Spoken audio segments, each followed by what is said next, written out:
উত্তর গোষ্ঠলীলা ঘরে ফেরার গান। আগে আমরা শ্রী চৈতন্য মহাপ্রভুকে লীলা রসে ভাবিয়ে নিয়ে তারপর শ্রীধাম বৃন্দাবনে গিয়ে আস্বাদন করব সেই ব্রজের লীলা মাধুরী। সকলের চরণে ধরে নিবেদন, নীরবতা পালন করে ধৈর্য সহকারে আমরা ভক্তি সহকারে লীলা আস্বাদন করব। এ জগতে ভক্তি যার গোবিন্দ তার, তাই না? ভক্তি বিনা, অনুরাগ বিনা সেই পুণ্য ধন কখনো পাওয়া যায় না, তাই না? যেমন মনে করুন, এক হলো একটা সংখ্যা, তা সেই একের পরে যদি আমি একটা শূন্য বসিয়ে দিই, কত হবে গো বাবা? তারপরে আরো একটা শূন্য দিলে, আরো একটা শূন্য দিলে,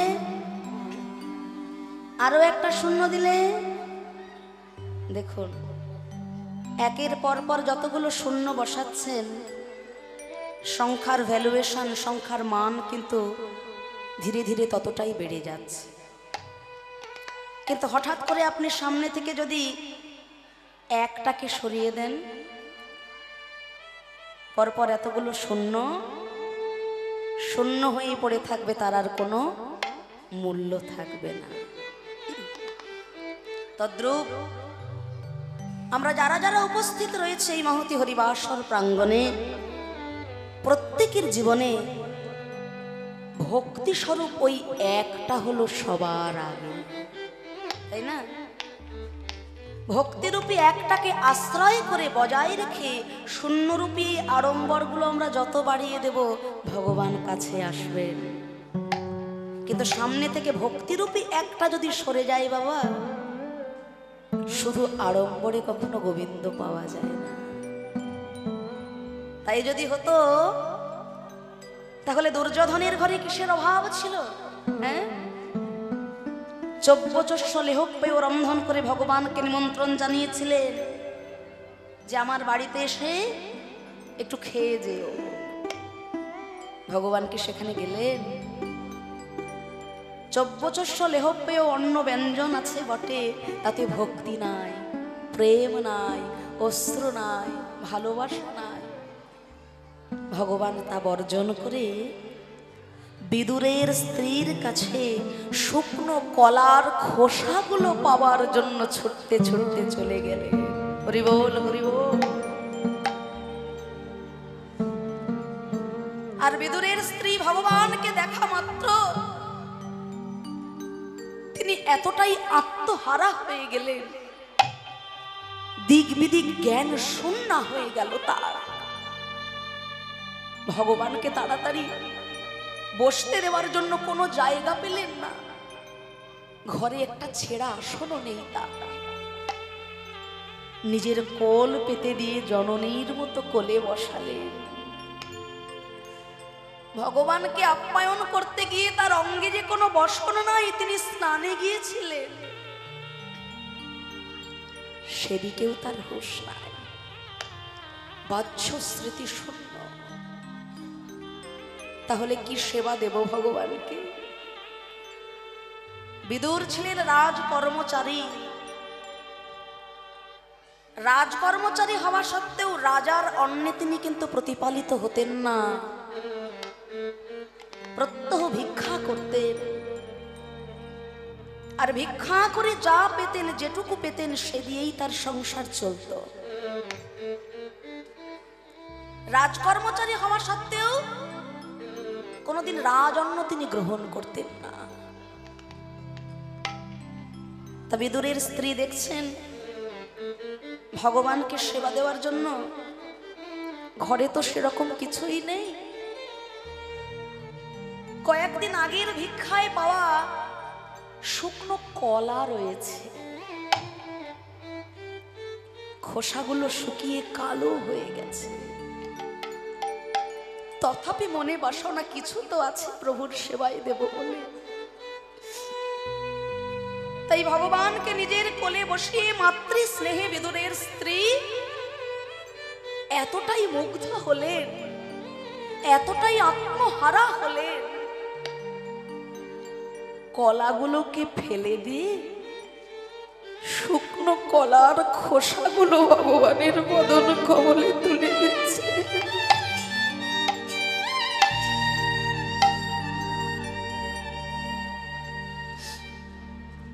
অন্তর্যামী ভগবান আমার বুঝতে পারলেন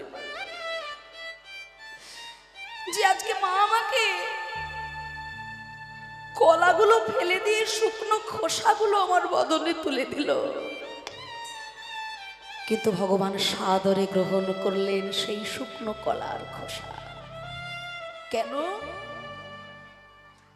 না, কার ঘরের থালায় কতটা অন্ন ব্যঞ্জন আছে, কতটা রাজভোগ আছে, কতটা মিষ্টান্ন আছে, সেটা দেখার জন্য ভগবান নেমে আসেন না। ভগবান নেমে আসেন কার ভক্তির থালায় কতখানি অনুরাগ আছে, কতখানি প্রেম আছে, কতখানি নয়নের জল আছে। ভক্তি ছাড়া, প্রেম ছাড়া সেই পুণ্যধন কখনো পাওয়া যায় না। এক ভিখারি প্রত্যেকদিন সে ভিক্ষা করে সংসার চালায়। তো একদিন ভিক্ষা করতে করতে দুপুরবেলা ঘরে ফিরছে, আর এমন সময় দেখছেন যে একজন রাজা একটি সোনার রথে করে সকলকে হিরে মানিক মুক্ত দান করতে করতে আসছে। তা ভিখারি মনে মনে চিন্তা করলেন যে আমি তো সারা জীবন ধরে ভিক্ষা করেছি, আর যদি আমি রাজার কাছ থেকে কিছু পাই তাহলে জীবনে আমার কখনো ভিক্ষা করতে হবে না। তাই আজকে ভিখারি সকলের পেছনে গিয়ে দাঁড়িয়েছে রাজার কাছ থেকে কিছু ভিক্ষা নেবে বলে। ওদিকে মহারাজ সকলকে সকল কিছু দান করতে করতে যেই না তিনি ভিখারির সম্মুখে এসেছেন, মহারাজ ভিখারির দিকে স্তম্ভিত হয়ে তাকিয়ে রইলেন। আর ভিখারি কি করলেন না, ভিখারি তার আঁচলটি বাড়িয়ে দিলেন। ওগো মহারাজ, সারা জীবন লোকের দরজায় দরজায় ভিক্ষা করেছি, কেউ দিয়েছে 2 পয়সা, 2 চাল, 2 আলু, এতে কি আর জীবন চলে মহারাজ?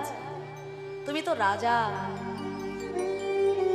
কত সোনা গয়না হিরে মানিক মুক্তের সন্ধান আছে তোমার কাছে।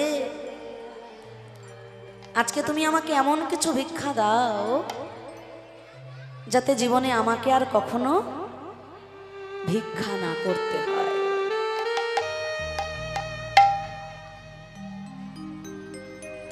তখন মহারাজ কি করলেন না, ভিখারি আজকে যেমন করে মহারাজের দিকে হাত বাড়িয়েছেন, মহারাজও ঠিক তেমন ভাবে ভিখারির দিকে হাত বাড়িয়ে দিয়ে বলছে, ওগো ভিক্ষু, সারা জীবন ধরে আমি সকলকে শুধু দিয়েই গেলাম, কিন্তু পাওয়ার যে কি স্বাদ, সেই স্বাদ সেই আশা আমার জীবনে কোনোদিনও পূর্ণ হয়নি। ওগো ভিক্ষু, আজকে তুমি আমাকে এমন কিছু দাও যাতে রাজা হয়ে আমার জীবনের পাওয়ার আশা পূর্ণ হয়ে যায়। ভিখারি মনে মনে চিন্তা করলেন, হায় রে কপাল, অভাগা যেদিকে যায় সাগরও শুকায় যায়। আমি ভিখারি হয়ে রাজার কাছে চাইতে এলাম, আর আমাকে দেখে রাজা নিজেই হাত বাড়িয়ে ভিক্ষা চাইছে।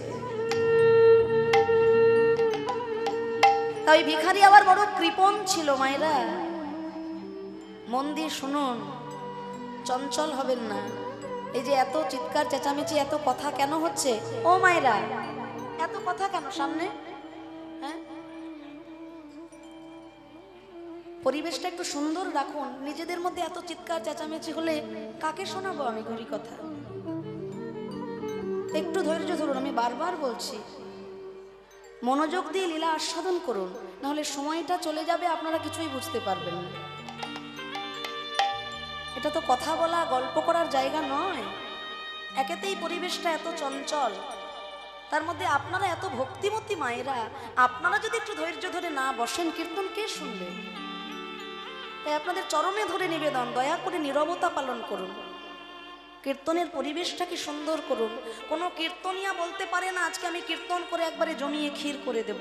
কীর্তন করিয়ে নেন আপনাদের মতো শ্রোতাবৃন্দ যারা, আপনারা যদি নিজগুণে কৃপা করে কীর্তন করিয়ে নেন তবেই কীর্তন সম্ভব, নচেত আমাদের মতো কীর্তনিয়াদের দ্বারা কীর্তন হয় না। দয়া করে নীরবতা পালন করুন,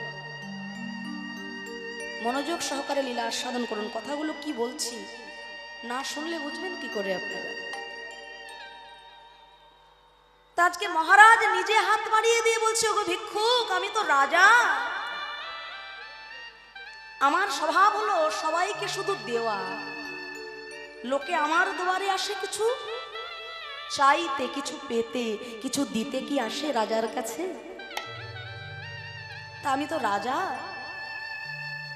সারা জীবন সকলকে শুধু দিয়েই গেলাম, কিন্তু আমার জীবনে পাওয়ার স্বাদ, পাওয়ার আশা কখনো পূর্ণ হয়নি। ওগো ভিক্ষুক, আজকে আমি তোমার কাছে হাত বাড়ালাম, তুমি আমায় কিছু দাও, তুমি আমায় কিছু দাও ভিক্ষুক, যাতে আমার জীবনের পাওয়ার আশা পূর্ণ হয়ে যায়। ভিখারি বড় কৃপণ,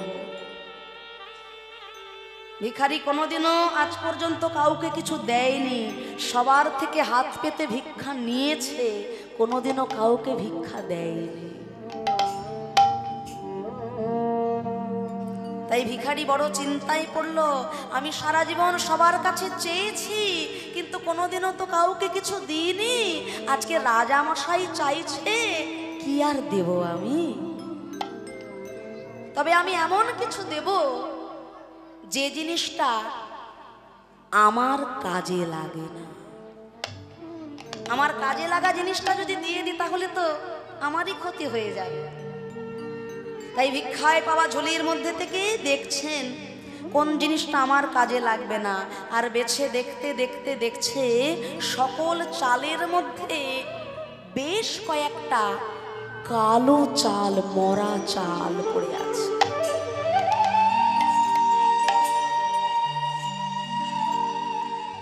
ভিখারি চিন্তা করছে, এই কালো চালগুলো তো আমাকে ফেলেই দিতে হবে, এই কালো চালের মধ্যে থেকে একটা চাল না হয় আমি তুলেই দিই রাজাকে। একখানা কালো চাল নিয়ে মহারাজের হাতে তুলে দিয়েছে। মহারাজ ওই কালো চাল নিজের হৃদয়ে মাঝে জড়াইয়ে ধরেছে, আর মনে মনে চিন্তা করে, এতদিনে পাওয়ার আশায় আমার পূরণ হলো।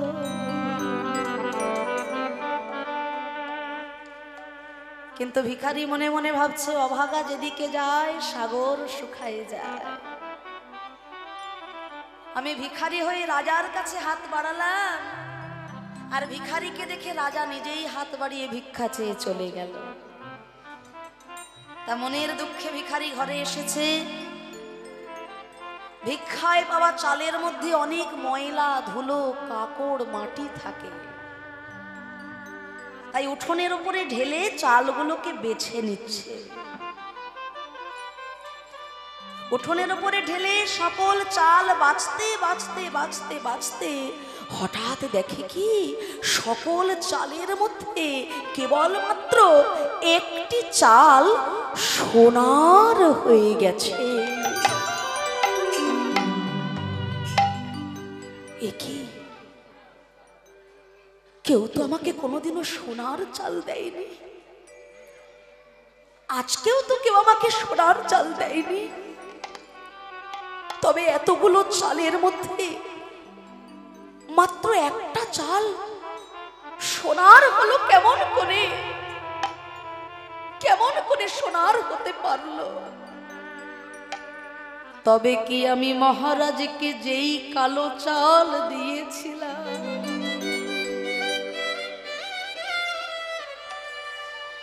বিনিময়ে মহারাজ ওই কালো চাল আমায় সোনার করে ফেরাইল। ওগো মহারাজ, আমি যে তোমায় চিনতে পারি নাই,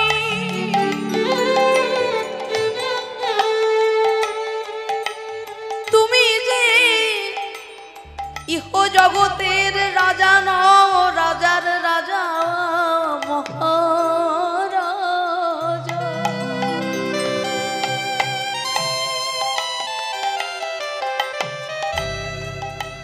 একটি কালো চাল তোমায় দিলাম বলে তুমি আমায় সোনার করে ফেরত দিলে,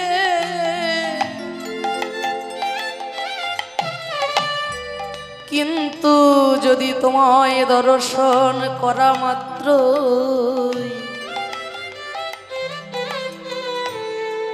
আমি আমার দেহ মন প্রাণ তোমার চরণে উজাড় করে দিতে পারতাম,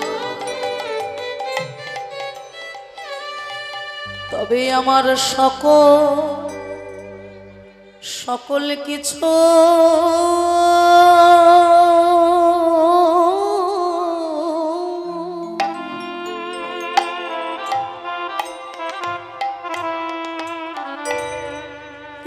শোনা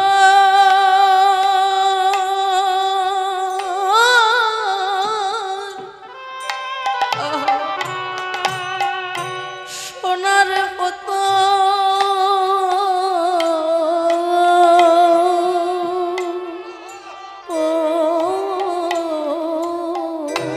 ওগো মহারাজ,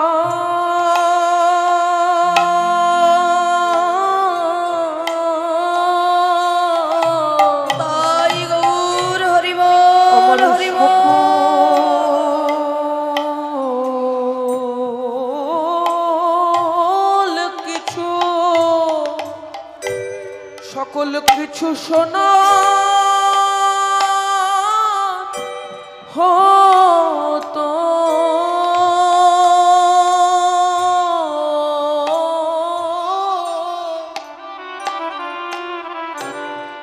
তোমার সোনার অঙ্গে,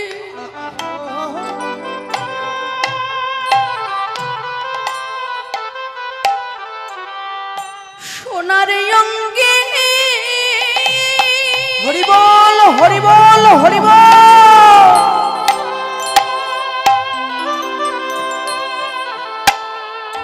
অকই তব কৃষ্ণ প্রেম,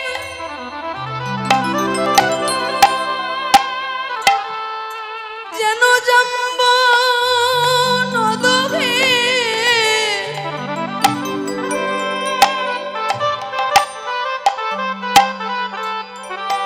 বাইরে সেই প্রেম দিল কেন? হরি বল, হরি বল।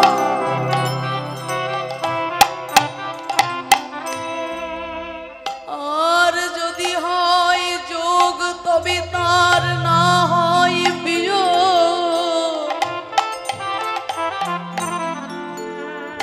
বিয়োগ হইলে কেহ না জিয়া।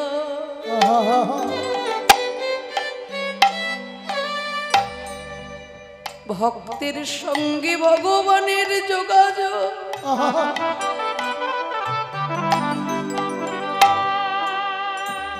আত্মার সঙ্গে পরমাত্মার যোগাযোগ,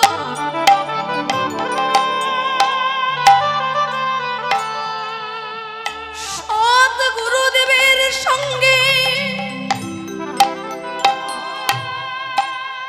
সৎ শিষ্যের যোগাযোগ,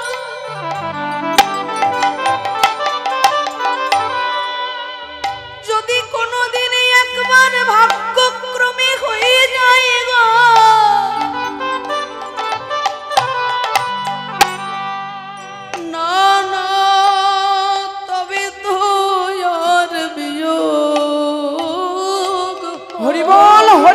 হরি বল।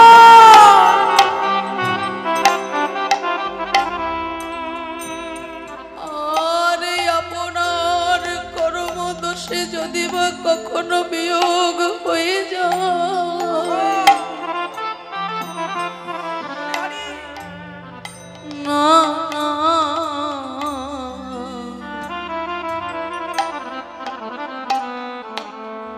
সে তো আর প্রাণে বাঁচে না।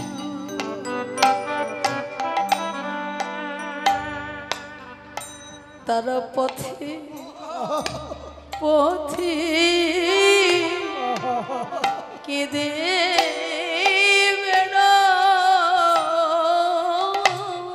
পথে পথে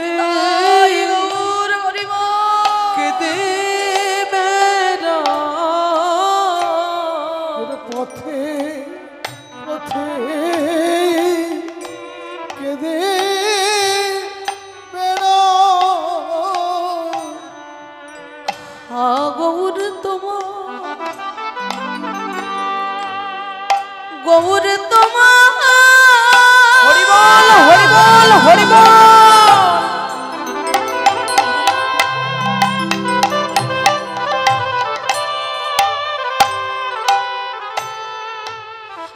গৌর তোমার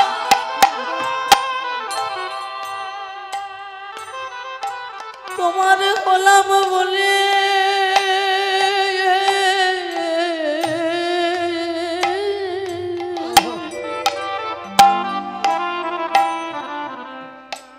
তারা পথে পথে কেঁদে কেঁদে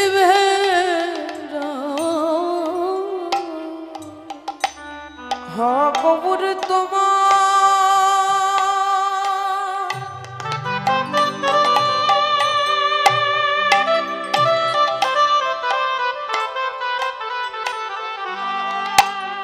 হলাম বলে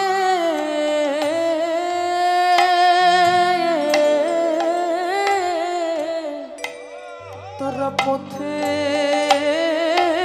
পথে কেঁদে বেড়া দয়াল নিতাই তোমার সোনার নিতাই তোমার হরি বল হরি বল হরি বল।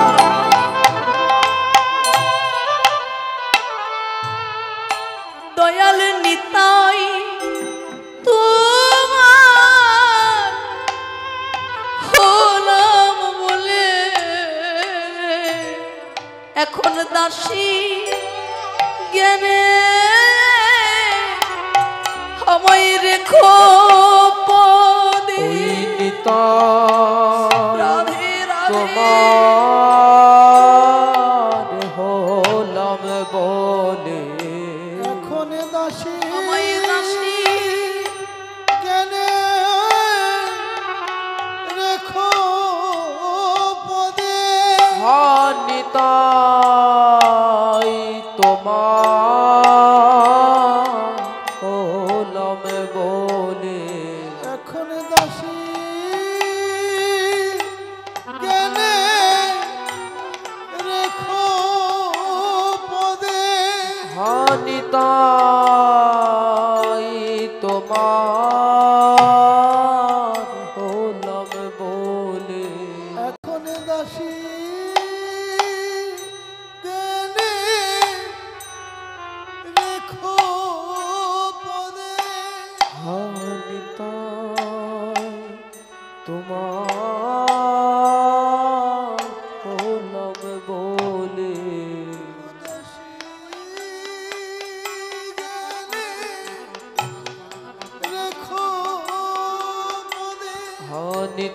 হানিতাই তোমার হলাম বলে দাসী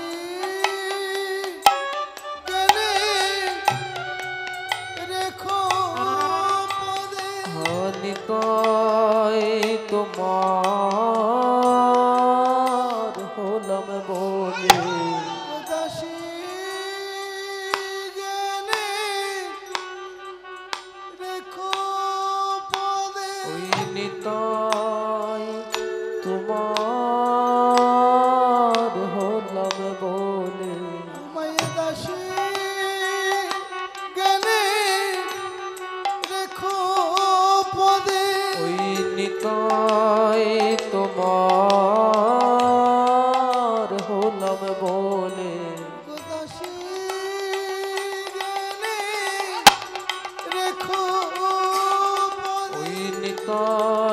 তোমার হলাম বলে দাসী জ্ঞানে রেখো ওই নিতাই তোমার হলাম বলে দাসী জ্ঞানে রেখো ওই নিতাই তোমার হলাম বলে দাসী জ্ঞানে রেখো ওই নিতাই তোমার হলাম বলে দাসী জ্ঞানে রেখো পদে নিতাই তোমার হলাম বলে দাসী জ্ঞানে রেখো পদে ওই নিতাই তোমার হলাম বলে দাসী জ্ঞানে রেখো পদে ওই নিতাই তোমার হলাম বলে দাসী জ্ঞানে রেখো পদে ওই নিতাই তোমার হলাম বলে দাসী জ্ঞানে রেখো পদে ওই নিতাই তোমার হলাম বলে দাসী জ্ঞানে রেখো পদে নিতাই তোমার হলাম বলে দাসী জ্ঞানে রেখো নিতাই তোমার হলাম বলে দাসী জ্ঞানে রেখো নিতাই তোমার হলাম বলে দাসী জ্ঞানে রেখো পদে নিতাই তোমার হলাম বলে দাসী জ্ঞানে রেখো পদে ওই নিতাই তোমার হলাম বলে দাসী জ্ঞানে রেখো পদে তারা পথে পথে কেঁদে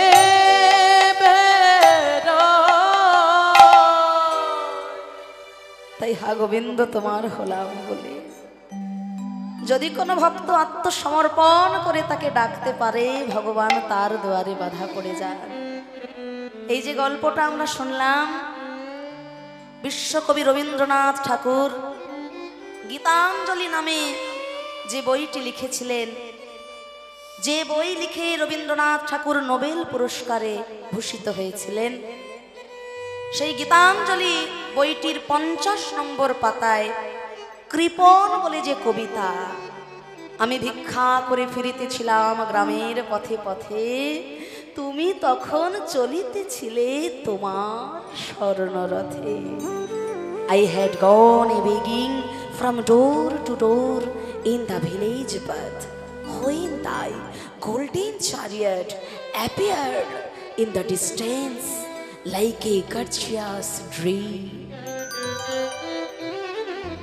সেই বইটি লিখেই বিশ্বকবি রবীন্দ্রনাথ ঠাকুর নোবেল পুরস্কার পেয়েছিলেন।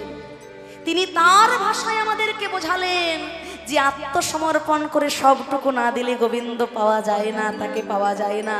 যে রাজার কথা তিনি উপেক্ষা করে আমাদেরকে জানালেন, তাকে উপেক্ষা করেছে বলে ভিখারি কিছু পেল না। সেই রাজার রাজা হলেন বিশ্ব ব্রহ্মাণ্ডের রাজা মহারাজা পূর্ণ ব্রহ্ম স্বয়ং ভগবান। হরি বল হরি বল। তাই আজ সেই প্রেমের ঠাকুর গৌর হরি সকল ভক্ত সঙ্গে করে নিয়ে সুরধ্বনির তীরে আজকে খেলছেন বিনোদ খেলা, সুন্দর খেলা, কি আনন্দ তার। খেলায় বিনোদ খেলা, খেলায় বিনোদ খেলা, গোরা বনমালী গো বিনোদ খেলা, খেলয়ে বিনোদ খেলা, গোরা বনমালী গো। আবার পুলিন বিহার করে লয়ে ভকত মণ্ডলী গো। পুলিন বিহার করে ভক্ত মণ্ডলী গো। বলে হরি বল হরি বল হরি বল হরি বল হরি বল হরি বল। বলে হরি বল। আজ উঠিল আনন্দ রোল, হরি বল হরি বল হরি বল হরি বল। হরি বল হরি বল। ওই উঠিল আনন্দ রোল, হরি বল হরি বল। ওই উঠিল আনন্দের আজ গৌর হরি হরি বল। গৌর হরি হরি বল উঠিল আনন্দের ওই গৌর হরি হরি বল উঠিল আনন্দের গৌর হরি হরি বল উঠিল আনন্দের গৌর হরি হরি বল উঠিল আনন্দের ওই গৌর হরি হরি বল উঠিল আনন্দের গৌর হরি হরি বল হরি বল খেলা খেলছেন ব্রহ্মময় গৌর হরি আমার আনন্দে আত্মহারা হয়ে। কেমন খেলা? বৃন্দাবনের খেলা ছিল মুরলী বাদন। হরি হরি হরে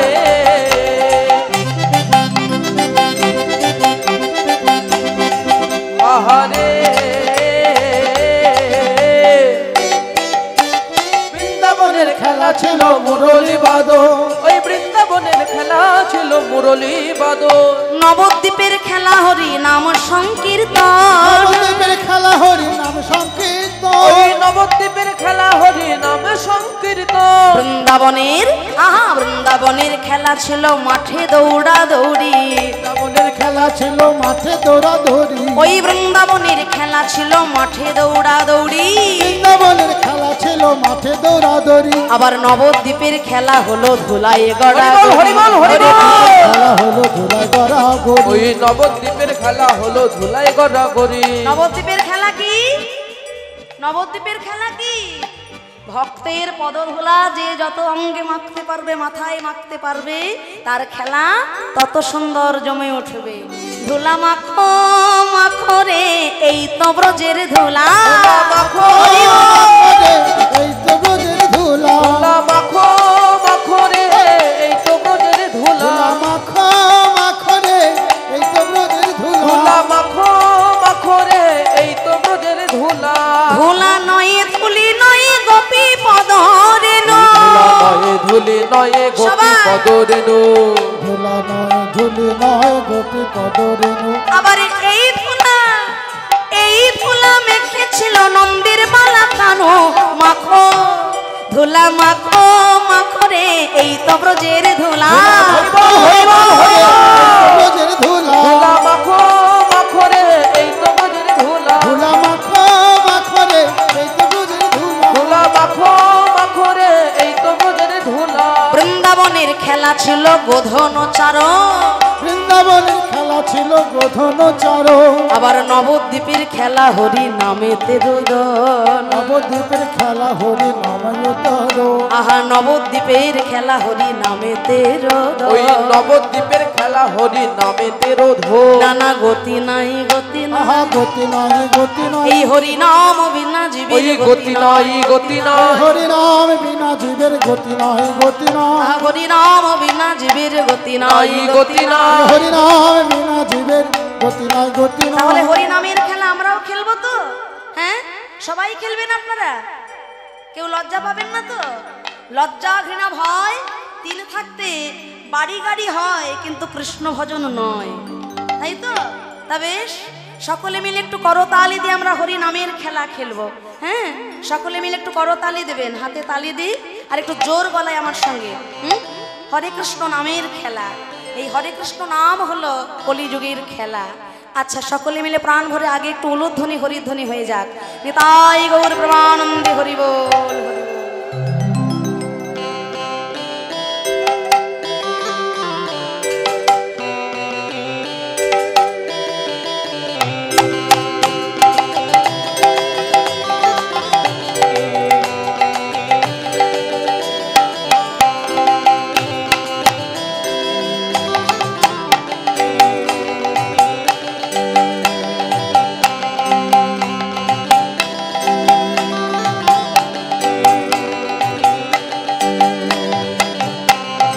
হরি বল।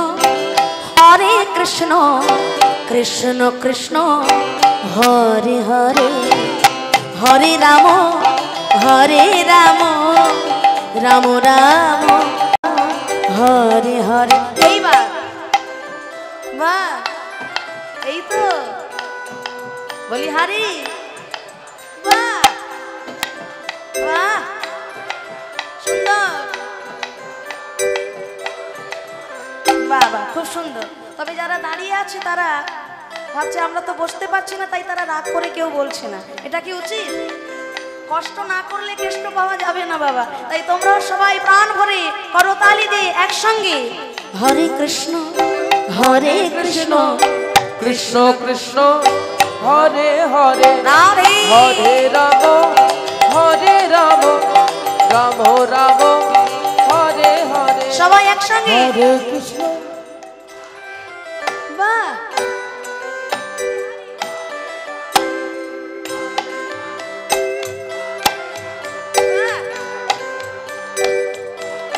সুন্দর। এই নাম যে বা করে মন রসনা, কামনা বাসনা সব দূরে সরে যায়।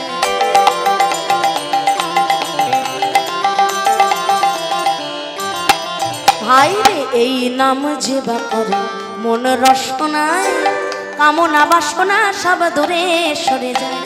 নামের গুণে অঙ্গ জানে দেখিতে সব পারে, নামের গুণে নামের গুণে নামের গুণে পঙ্গু জানে গিরি লঙ্ঘন করে। হরে কৃষ্ণ হরে কৃষ্ণ সবাই কৃষ্ণ কৃষ্ণ হরে হরে। বলি হারি বাবা, দারুণ ব্যাপার। সামনের বার আমাকে আর আনতে হবে না, আপনারাই এক পালা গেয়ে দিতে পারেন। বাহ সুন্দর। বলি হারি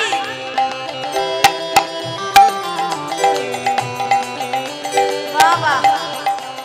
হরে কৃষ্ণ কৃষ্ণ কৃষ্ণ হরে হরে, হরে রাম রাম রাম হরে হরে। হরে কৃষ্ণ কৃষ্ণ কৃষ্ণ হরে হরে, হরে রাম রাম রাম হরে হরে। হরে কৃষ্ণ কৃষ্ণ কৃষ্ণ হরে হরে, হরে রাম রাম রাম হরে হরে। হরে কৃষ্ণ কৃষ্ণ কৃষ্ণ হরে হরে, হরে রাম রাম রাম হরে হরে কৃষ্ণ কৃষ্ণ কৃষ্ণ কৃষ্ণ হরে হরে, হরে রাম রাম রাম রাম হরে হরে। হরে কৃষ্ণ কৃষ্ণ কৃষ্ণ হরে হরে, হরে রাম রাম রাম হরে হরে। হরে কৃষ্ণ কৃষ্ণ কৃষ্ণ হরে হরে, হরে রাম রাম রাম হরে হরে।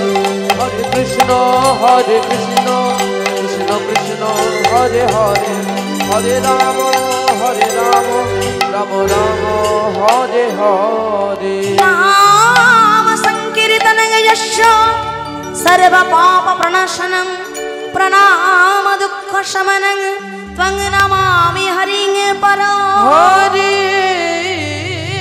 পর সকল ভক্তগণ সঙ্গে লই খোল কর তাল সহযোগে, প্রেমময় গৌর হরি আমার। হরি নামের খেলা খেলতে খেলতে হঠাৎ গগন পানে চেয়ে দেখে আর বেলা না।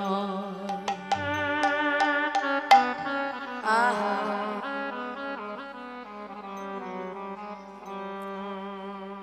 দিবায়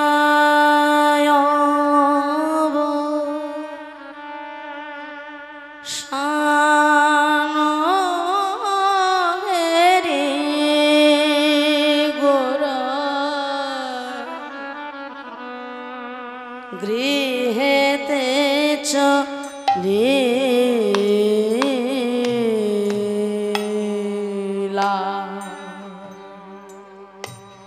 দিবায় শানো রে গৃহেতে চলিলা।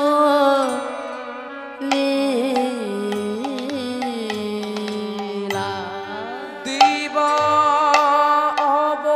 অবসান হলো, গৌর আমার গৃহেতে চলিলা।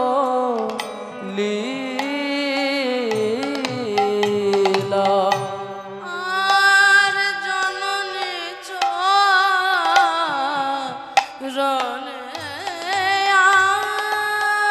আসে গো প্রণাম করিলা গৌর প্রণাম করিলা প্রণাম করিলা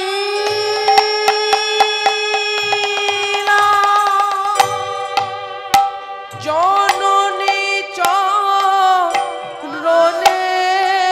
আসে গৌর প্রণাম করিলা প্রণাম করিলা প্রণাম করিলা বলে এই আশীর্বাদ করো মাগো।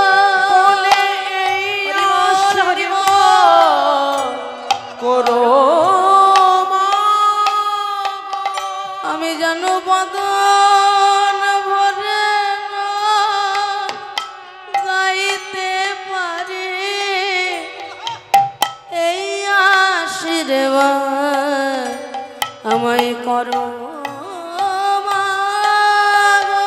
আমি যেন বদন ভরে না গাইতে পারি বলে এই আশীর্বাদ করো যেন বদন ভরে নাম গাইতে পারি জীবের সকল জ্বালা দূরে করে। যেন বদন ভরে নাম গাইতে পারে জীবের সকল জ্বালা দূর করে। আমি যেন বদন ভরে নাম গাইতে পারি সকল জ্বালা দূরে যাবে আমি যেন বদন ভরে নাম গাইতে পারি সকল জ্বালা দূরে যাবে আমি বদন ভরে নাম গাইতে পারি জীবের সকল জ্বালা দূরে যাবে আমি বদন ভরে নাম গাইতে পারি জীবের সকল জ্বালা দূরে যাবে আমি বদন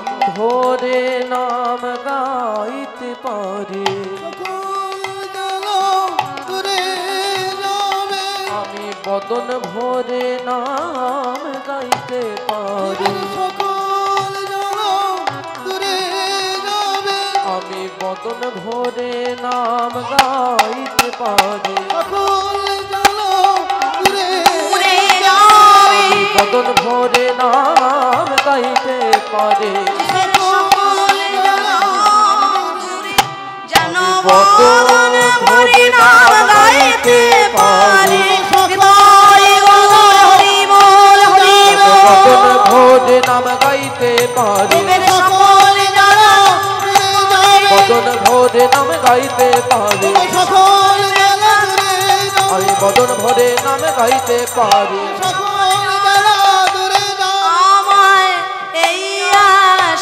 আশীর্বাদ করো মাগো ধুলে ধূসরিত অঙ্গ গদ গদ ধুলে ধূসরিত অঙ্গ গদ গদ ভাব ধুলে ধূসরিত অঙ্গ গদ গদ ধূসরিত অঙ্গ গদ গদ ভাব এরা রাম করো তো হে আসো এ রাধা মোহন করো তো হে আসো এ রাধা মোহন হরি বল হরি বল। এ রাধা মোহন করো তো হে আসো এ রাধা মোহন করো তো হে আসো এ রাধা মোহন করো তো হে আসো এ রাধা মোহন করত হে